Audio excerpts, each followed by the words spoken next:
సాధారణంగా రాజకీయ నాయకుడు అంటే అతి ముఖ్య లక్షణం ఏంటంటే ధారాళంగా మాట్లాడడం, ప్రసంగాలతో జనాలను ముంచేయడం, నాయకులను సైతం ఆకట్టుకోవడం. ఇలా ఉంటుంది ఒక సగటు రాజకీయ నేత వ్యవహార శైలి. కానీ దివంగతులైన మాజీ ప్రధానమంత్రి మన్మోహన్ సింగ్ అలాంటి వారు కాదు. ఆ మాటకు వస్తే ఆయన రాజకీయ నేత కంటే రాజకీయ మేధావిగానే కనిపిస్తారు. ఆయనకు ఉన్న విద్యా పాండిత్యం, ఆర్థిక అంశాల మీద ఉన్న బలమైన ఆలోచనలు ఇవన్నీ కూడా ఒక అరుదైన ప్రధానిగానే దేశానికి పరిచయం చేస్తాయి. ఆయనకు రాజకీయాలు అవసరం లేదు, అవి ఆయన వ్యాపకంగా కూడా లేవు. సుమారు 6 వయసులో ఆయన రాజకీయాల్లోకి ప్రవేశించారు అంటే ఆశ్చర్యం కలుగుతోంది. రిజర్వ్ బ్యాంక్ గవర్నర్గా ఉన్న ఆయనలోని ప్రతిభను గురించి రాజకీయ రంగంలోకి తీసుకొని వచ్చిన వారు స్వర్గీయ మాజీ ప్రధానమంత్రి పివి నరసింహారావు. అప్పటి దేశం ఆర్థికంగా ఎంతో అవస్థపడుతోంది. పివికి ముందు ప్రధానిగా చేసిన చంద్రశేఖర్ బంగారాన్ని కుదువపెట్టి పాలన చేశారు. పివికి ఆ ఆర్థిక దుస్థితి వారసత్వంగా దక్కింది. దాంతో పివి చేసిన తెలివైన ఆలోచన ఏంటంటే ఆర్థిక మంత్రిగా మన్మోహన్ సింగ్ ని తీసుకోవడం. ఆయన 1991 నుంచి 1996 దాకా 5 బడ్జెట్లను ఆర్థిక మంత్రిగా ప్రవేశపెట్టారు. ఈ దేశానికి సరళీకృత ఆర్థిక విధానాలను పరిచయం చేశారు. పెట్టుబడులను ఆకర్షించడానికి మార్గం వేశారు. దేశంలో ఆర్థిక వ్యవస్థ పరుగులు తీయడానికి కారణమయ్యారు.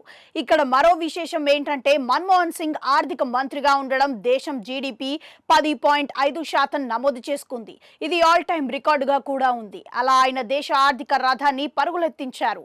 పివి రాజకీయ వ్యూహాలను మన్మోహన్ సింగ్ ఆర్థిక వ్యూహాలు జత కలిసి ఒక అపూర్వమైన కాంబినేషన్ ని 1991 నుంచి 1996 దాకా అంతా చూశారు. ఆ తర్వాత ఆయన తిరిగి 2004లో అంటే 72 ఏళ్ల వయసులో దేశానికి ప్రధాని అయ్యారు. ఇది కూడా అనూహ్యమే. సోనియా గాంధీ అందరినీ ఆశ్చర్యానికి గురి చేస్తూ డాక్టర్ మన్మోహన్ సింగ్ పేరుని ప్రతిపాదించారు. ఆయన మాటలు తక్కువగా మాట్లాడతారు.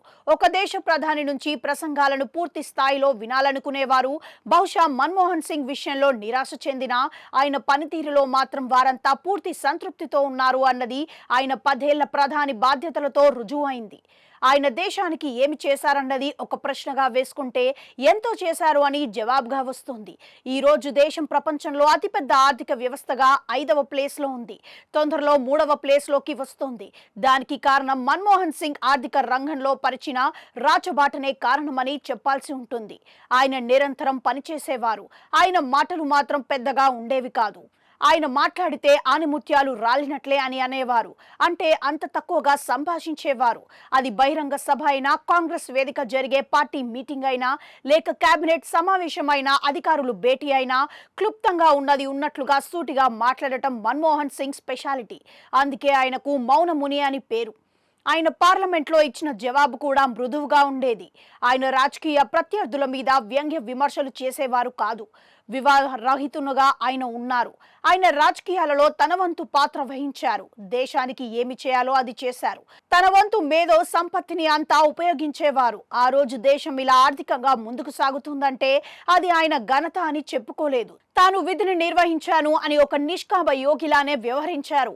చివరికి ఆయన మౌనంగానే ఈ లోకం నుంచి నిష్క్రమించారు. మన్మోహన్ సింగ్ మరణం ఈ దేశ ప్రజలకు శోక సంద్రంలో ముంచెత్తింది.